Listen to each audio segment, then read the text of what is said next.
অনেক দিন পর বাসা থেকে বের হইনি, তো বর বলতেছে চলো তোমাকে নিয়ে একটু বের হই, তোমার বাবার বাড়ি যাই, আর একটা সুন্দর জায়গায় নিয়ে যাব। তো আসসালামু আলাইকুম বন্ধুরা, সবাই কেমন আছেন? এই যে চলে আসলাম পীরগঞ্জ কুইন পার্কে। তো এখানে এসে দেখলাম জায়গাটা খুবই সুন্দর, পার্কটা অনেক সুন্দর, অসাধারণ। আর চারপাশটা এত সবুজ, আমি যে সেই ঘোরাঘুরি করে দেখতেছি।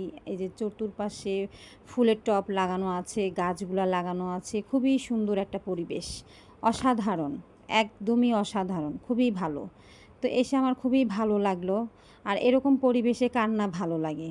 আর আমি ঘোরাফেরা করতেছি আর খুঁজতেছি কোথায় একটু ছবি তোলা যায়, কোথায় একটু পোজ নিয়ে ছবি তুলবো, এইটাই খালি খোঁজাখুঁজি করতেছি।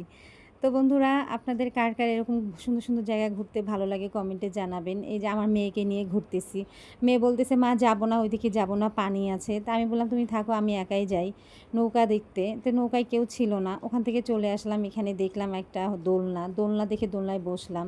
আর দোলনায় বসতে আমার খুবই ভালো লাগে, ছোটোবেলায় অনেক দোল খেতাম, ছোটোবেলার কথা মনে পড়ে যায়। তো দোল খাচ্ছি, দোল খেতে খেতে দেখলাম এখানে আই লাভ একটা বসার জায়গা, খুবই কিউট। তো এখানে বসে একটু পোজ নিলাম। তো এপাশে আবার দেখি যে এত সুন্দর ফুল গাছ, অনেক রকমের ফুল গাছ। আচ্ছা, জায়গাটা খুবই সবুজ, খুবই ভালো লাগতেছে। আসলে না দেখে বোঝা যায় না কোন জায়গাটা কীরকম। যখন যেখানে যাব তখন সেখানকার সৌন্দর্য উপভোগ করতে পারবো আমরা। তো পৃথিবীটা আমাদের এরকমই, আমরা বুঝি না কোথায় কত সুন্দর জায়গা লুকিয়ে আছে। পীরগঞ্জ একটা জায়গার মতো জায়গায় এত সুন্দর একটা পার্ক হয়েছে, শুধু একটা না আরও কয়েকটা হয়েছে। তা আমি আস্তে আস্তে সবগুলাতেই যাব। এই যে এখানে আমার বাচ্চারা এসে খুব এনজয় করতেছে, বাইক চালাচ্ছে, একজনে স্কুটি চালাচ্ছে, দেখে খুবই ভালো লাগতেছে। তো এদের ভালো লাগা মানে আমার ভালো লাগা। তো এটা দেখতে দেখতে এখানে দেখলাম একটা রিক্সা খুব সুন্দর করে সাজানো। তো রিক্সাটায় আমি বসবো, বরকে বললাম এখানে একটু আমি ছবি তুলবো, একটু ছবি তোলো, আমি একটু পোজ নিচ্ছি।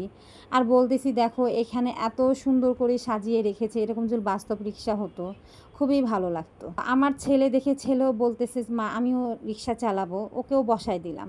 আমরা মা মেয়ে পিছনে বসে আছি, এত ভালো লাগতেছে। আজকের দিনটা খুবই স্পেশাল গেল, মানে খুবই সুন্দর। মনে থাকবে আমি আবারও আসবো, এখানে এসে সারাদিন থাকবো, থেকে এখানে সুইমিং করব। তো বন্ধুরা, আজকের ভিডিওটা আমাদের এই পর্যন্তই ছিল। আমাদের ভিডিওটা কার কার ভালো লাগলো অবশ্যই কমেন্টে জানাবেন।